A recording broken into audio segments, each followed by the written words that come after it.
When you think about cybersecurity, what pops into your head? Probably some scene from a movie, right? A hacker in a dark room, code flying across the screen.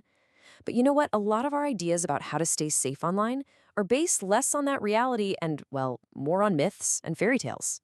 So let's get into it and bust some of the biggest ones out there. And this quote from the amazing computer science pioneer Grace Hopper, man, it just perfectly sets the stage for everything we're going to talk about. It's a huge reminder that in a world like tech that changes in the blink of an eye, just sticking to old habits without ever asking why, that's one of the riskiest things you can do. You know, in fairy tales, all it takes is a simple I wish and poof, problem solved. In the real world of cybersecurity, we have a name for that: magical thinking. It's when we assume that just because we want something to be safe, like we wish all our employees will spot every single phishing email, it'll somehow be true.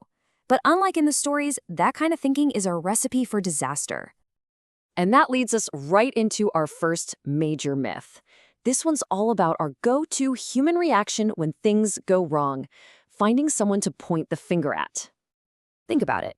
A breach happens, and what's the first thing we do? We start the manhunt, right? Who clicked the link? Who fell for the scam? It's just so tempting to find that one person, unmask them, and have that clean, tidy Scooby-Doo ending. You know, I would have gotten away with it too if it weren't for your meddling kids. It feels satisfying, but it doesn't actually solve anything.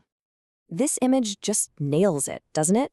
Blaming someone, hey, it was Robin from accounting who let the tiger in, might even be true. But who cares right now? The immediate urgent problem is that there is still a tiger in the room. Your number one priority has to be dealing with the threat that's right in front of you, not figuring out who to blame for it. So here's the big shift we need to make. It's about changing the questions we ask. Instead of asking, why did that person make a mistake? We need to start asking, why did our system let that one little mistake cause such a huge problem? See the difference? One points a finger at a person, the other looks for a weakness in the system which we can fix for everyone. Okay, so that leads us right into another really common and, let's be honest, really personal myth. This idea that some of us just aren't important enough to be a target. You hear it all the time, right? Oh, I'm just one person, or we're just a tiny nonprofit. Who's going to bother with us? But here's the thing you have to understand. That assumes the bad guys are picking you out by name. They're not. The vast majority of attacks are automated. It's called spray and pray. They're just blasting out millions of phishing emails, scanning millions of systems, basically just hoping someone, anyone, takes the bait. They have no idea who you are, and frankly, they don't care.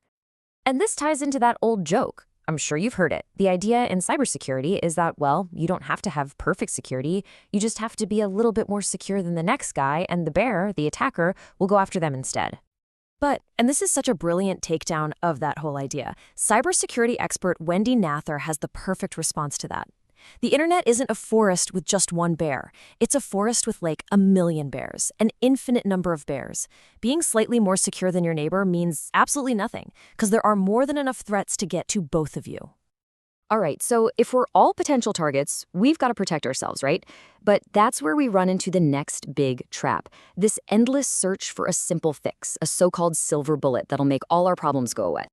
One of the biggest ones is this idea of compliance. People think, hey, if I just check all the boxes on this security checklist, I'm good to go, I'm secure. But no, that's a super dangerous way to think. The analogy here is perfect. Having a driver's license means you're compliant with the law. It reduces your risk, for sure, but it absolutely does not make you crash-proof. Compliance is the starting point, the bare minimum. It's the floor, not the ceiling. And then you've got security by obscurity. This idea that if you just hide something really well, it's safe. Oh man, this reminds me of this incredible true story from the city of Atlanta. They had this special phone number, right? It wasn't published anywhere. And if you called it, it would hijack every TV and radio station in the city with an emergency broadcast.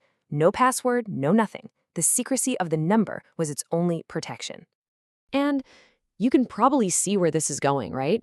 Some early version of a robocaller, just dialing numbers one after the other, 1, 2, 3, 4, stumbled on it by pure chance. And suddenly, the entire city's emergency broadcast system was blaring an ad for a $500 vacation package. So much for that secret. And yeah, this picture just sums it up perfectly. Relying on secrecy alone is, well, It's like hoping nobody spots the giant moose standing behind the lamp. Sooner or later, someone's going to find it. It's just not a long-term strategy. So let's recap. We can't just blame people, we're all targets, and there's no magic fix. I mean, it's easy to hear all that and just feel hopeless, right? And that right there is our final and maybe the most critical myth we need to bust. It's a psychological thing called learned helplessness. It's that little voice that says, what's the point? The bad guys are always a step ahead. I can never be 100% safe, so I might as well not even try.